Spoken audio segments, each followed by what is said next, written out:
بسم اللہ الرحمن الرحیم۔ السلام علیکم ناظرین۔ سابق وزیراعظم آزاد کشمیر سردار عتیق احمد خان نے drug advisory training hub Lahore کا خصوصی دورہ کیا۔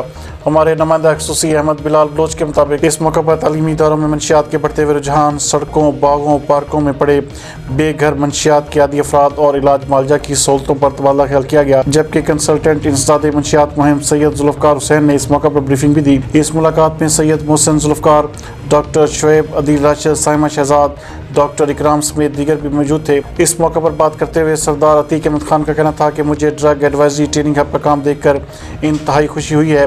منشیات کے خلاف کام ایک ادارے کے کرنے کا نہیں بلکہ ہر شخص کو اپنا کردار ادا کرنا ہوگا۔ انہوں نے کہا کہ مذہبی طبقہ، اسکول، کالجز، سپورٹس کے ادارے، بار کونسل سمیت تمام اداروں کا کام ہے کہ معاشرتی بیماریوں کو ختم کرنے کے لیے اپنا کردار ادا کریں۔